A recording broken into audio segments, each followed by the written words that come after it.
ये काम आपने कर लिया है तो कल आप मुझे टास्क सबमिट करेंगे और उस टास्क की बेस पे मैं डिसाइड करूँगा मेरी पेस कैसी जो होनी चाहिए, ज़्यादा होनी चाहिए, कम होनी चाहिए वगैरह-वगैरह। अब देखें मैं अब सारी चीज़ें मिटा देता हूँ बिकॉज़ ये ऑलरेडी रिकॉर्डिंग में भी आ चुकी हैं और मैं सिर्फ़ 1-2 चीज़ें छोड़ता हूँ और वो है मेरी एक चीज़ छोड़ता हूँ, वो है मेरा H1 ठीक है, ये H1। अभी तक आपने देख लिया है कि जब हम HTML के पेज पे कोई भी कंटेंट या टैग्स लिखते हैं ना, तो वो एक स्ट्रक्चर बिल्डअप होता है, एक लेआउट बिल्डअप होता है, यानी जिस तरतीब में हम इन्फॉर्मेशन लिखते हैं, उसी तरतीब में वो वहाँ पे अपीयर होती है, ठीक है? हमने उसपे कोई कॉस्मेटिक्स अप्लाई नहीं की, यानी हमने कोई स्टाइलिंग अप्लाई नहीं की, कोई उसकी अपीयरेंस चेंज नहीं की, कोई ज़्यादा से ज़्यादा हमने अभी तक 2 चीज़ें चेंज की हैं, एक विड्थ और एक हाइट, 3 बल्कि एक बॉर्डर। विड्थ, हाइट और इसके अलावा हमने कोई कॉस्मेटिक चेंज नहीं की। कॉस्मेटिक चेंज का मतलब ये है कि कोई जैसे मेकअप-शेकअप हो, कोई रंग-शंग, कोई साइज़ बड़ा-छोटा, ऊँच-नीच सॉरी टेबल भी स्ट्रक्चर है ना, लेआउट है ना, उसकी भी स्टाइलिंग तो नहीं की। सिर्फ विड्थ और हाइट ही बढ़ाई है बस, इसके अलावा कोई स्टाइलिंग नहीं। अब मैं ये चाहता हूँ कि ये मेरे पास जो H1 है, मैं इस H1 का कलर रेड कर दूँ और इसका फ़ॉन्ट साइज़ थोड़ा-सा और बड़ा कर दूँ, यानी थोड़ा-सा बड़ा करके अपीयर हो। तो नॉर्मली ये होता है कि जब भी हम HTML लिखते हैं ना, तो HTML में सिर्फ स्ट्रक्चर बनता है। उसकी जो स्टाइलिंग होती है, वो किसमें होती है? एक और लैंग्वेज है which is called as CSS ठीक? अब CSS एक लैंग्वेज है और उस लैंग्वेज का मकसद सिर्फ और सिर्फ क्या है? स्टाइलिंग करना, डिजाइनिंग करना पेज की। तो अब मैं सिर्फ इस H1 की स्टाइलिंग करूँगा। अगर आप इस H1 पे कोई भी स्टाइल अप्लाई करना चाहते हैं, तो आपको सबसे पहले यहाँ क्या करना पड़ेगा? स्टाइल लिखना पड़ेगा। ये स्टाइल क्या है बेसिकली? स्टाइल क्या है? एट्रिब्यूट है। अब मैं 600 दफा बता चुका हूँ आज ही की क्लास में, स्टाइल एक एट्रिब्यूट है, परेशान क्यों है शहजादे? मुश्किल है? स्टाइल एक एट्रिब्यूट है।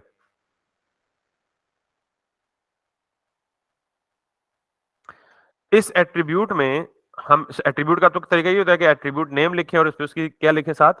वैल्यू लिख दें। जब हम किसी भी टैग को स्टाइल का एट्रिब्यूट देते हैं, तो स्टाइल के एट्रिब्यूट के अंदर हम CSS लिख सकते हैं। अब यानी राइट साइड पे ये जो डबल कोट्स हैं, इसमें हम क्या लिखेंगे? CSS लिखेंगे। CSS किस लिए होती है? स्टाइलिंग के लिए होती है। जिस तरह HTML बहुत आसान है, CSS इससे भी ज्यादा आसान है। अब सपोज करें कि मैं इस पूरे H1 का कलर चेंज करना चाहता हूं तो मैं सिर्फ क्या लिखूंगा? कलर और कलर कौन सा लिखूंगा? यहां ये खुद मैं लेट्स सपोज इसको ब्लू करना चाहता हूं तो सिर्फ देखें कलर कॉलन और आगे कलर का नाम which is blue in my case. सिर्फ इतना काम करके मैं इसे कंट्रोल एस से सेव करूंगा, वापस यहां पे जाऊंगा और मेरा जो टेक्स्ट है वो क्या हो गया? ब्लू हो गया। समझ आ गई बात? तो CSS बहुत ज्यादा आसान नहीं है कि इसकी भी सारी प्रॉपर्टीज या सारी चीजें आपको अब ये इंपॉर्टेंट चीज देखिएगा कि जब भी आप CSS में जाते हैं ना, तो CSS में जो स्टाइल्स लिखते हैं आप, वो स्टाइल्स लिखते हैं in the form of properties. यानी ये जो पूरी लाइन मैंने हाईलाइट की हुई है, कलर कॉलन और ब्लू, इसको मैं क्या बोलता हूं? ये एक प्रॉपर्टी है। क्या है? प्रॉपर्टी है। और ये CSS की प्रॉपर्टी है। क्या है? जब भी आप इस शक्ल में कोई चीज लिखी हुई देखेंगे तो आप क्या कहेंगे? ये CSS की प्रॉपर्टी है। तो CSS की प्रॉपर्टी में दो चीजें होती हैं, प्रॉपर्टी का नाम, प्रॉपर्टी की वैल्यू। और जहां ये सेमी कॉलन आ जाए इसका मतलब यहां एक प्रॉपर्टी एंड हो चुकी है। यहां एक प्रॉपर्टी, अगर इसके बाद कुछ लिखूंगा तो वो क्या होगा? दूसरी प्रॉपर्टी होगी। समझ आई बात? तो यूं हम एक से ज्यादा बल्कि कई प्रॉपर्टीज दे सकते हैं, स्पेसिफाई कर सकते हैं।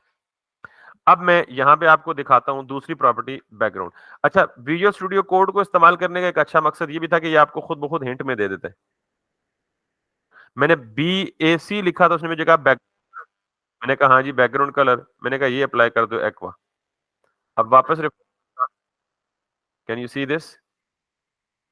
ठीक, मुझे 1 मिनट देंगे, शायद किसी को इमरजेंसी ज्यादा, एक दफा बंदा कॉल कट करे तो समझदार होना चाहिए बंदे को, दोबारा ना करे। अस्सलाम वालेकुम। जी जी।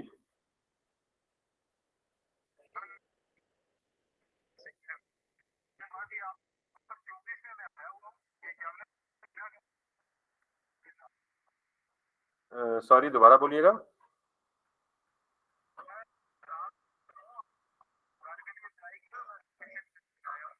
जी जी, ठीक है। 24 में जहां आप ये कह रहे हैं ना, जामियातुल मदीना मस्जिद का बोर्ड लगा है, इससे आप सीधा आगे जाएंगे और एक और गली आएगी क्रॉस, जहाँ जिसको आपको मजीद क्रॉस करना पड़ेगा बाई, किसी से आप पूछ लें बाई बाई 40। अब मैं घर में नहीं हूँ, वरना आपको रिसीव कर लेता।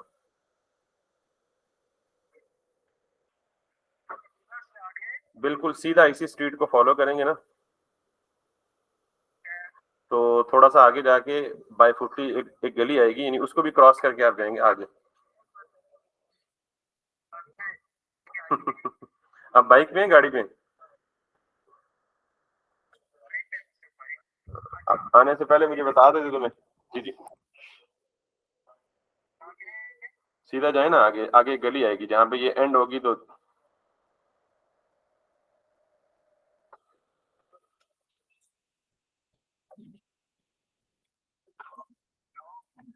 जी जी, मैं कॉल पे ही हूँ, मैंने कहा सीधा। आप